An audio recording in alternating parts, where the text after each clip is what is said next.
दरवाजा दोबारा बंद हो गया। अगले दिन दोपहर 2 बजे मैं साइकिल मार्ट पर गया। दुकान पर बब्बन राव। मैंने कहा, बब्बन राव, कल रात मैंने सब कुछ देख लिया। क्या देखा काका? आंखों से जितना देखा जा सकता है वो सब देखा। जो नहीं देखा उसके बारे में मुझे तुम बताओगे। मैं जानना चाहता हूं बिना शरीर वाले लोग कौन थे। बब्बन राव डर गया था। काका, ये बात किसी ना, वो जान गए तो फिर नहीं आएंगे। अगर वो नहीं आए तो मेरा दुकान बंद हो जाएगा। ठीक है, नहीं बताऊंगा किसी को, लेकिन तुम्हें सच्चाई बतानी होगी।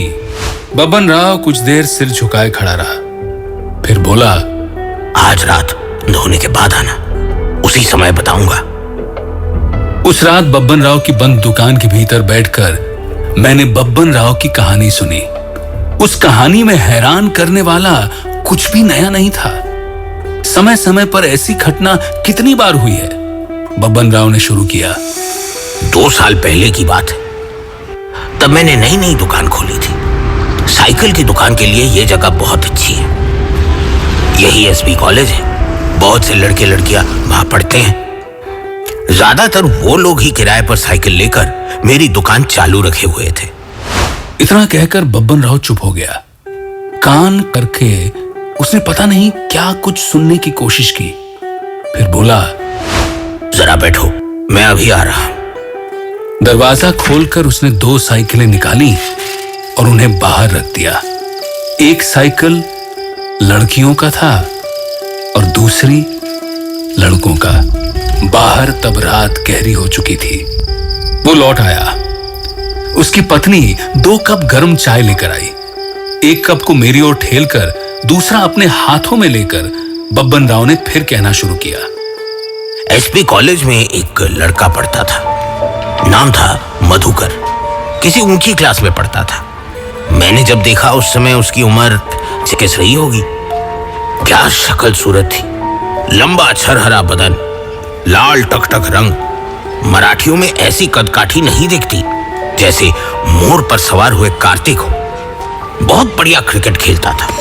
उसकी अपनी साइकिल नहीं थी। घूमने की इच्छा होते ही मेरे पास साइकिल लेने आ जाता था। कितने लड़के ही तो आते थे, लेकिन मधुकर के चेहरे में ऐसी एक मिठास थी, व्यवहार ऐसा मुलायम था जो बहुत कम दिखाई पड़ता है।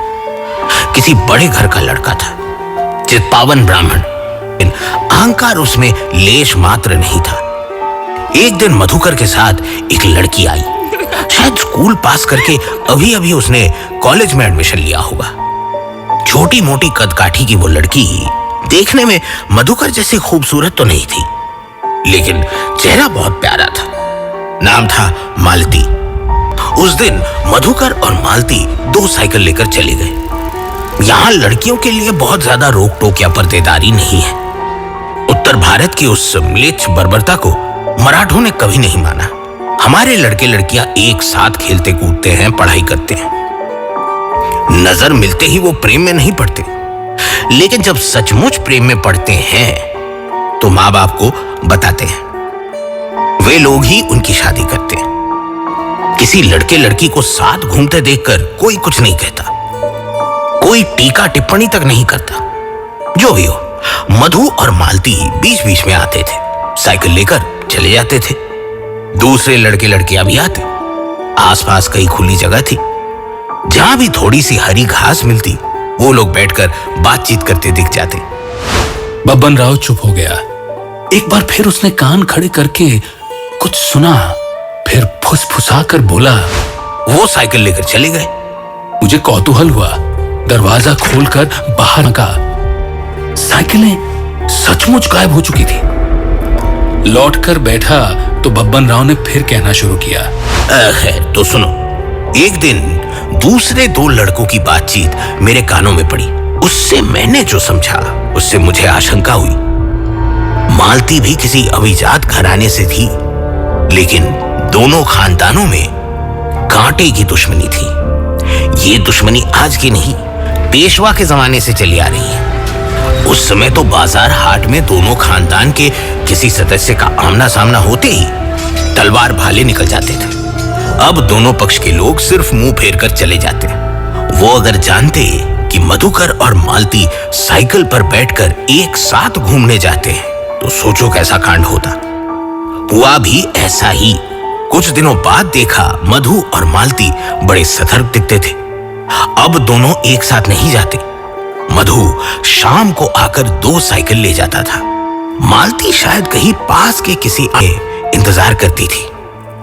सबकी आंखें बचाकर दोनों निकलते थे। शायद उनके घर वालों को शक हो गया था।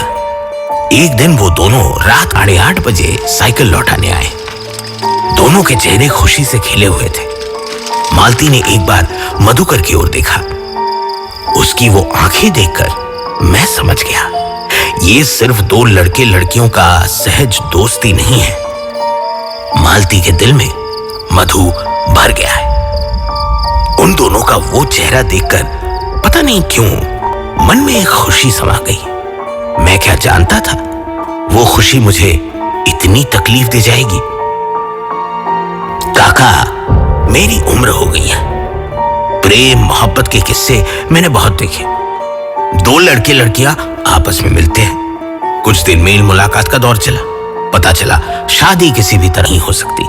तो कुछ दिन रोने धोने के बाद वो अपने अपने रास्ते लग जाते हैं। लेकिन ये उस तरह का मामला नहीं था। ये जैसे उनके लिए जीवन मरण का सवाल था।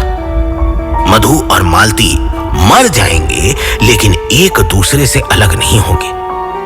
अचानक एक दिन उन दोनों का आना जाना बंद हो गया।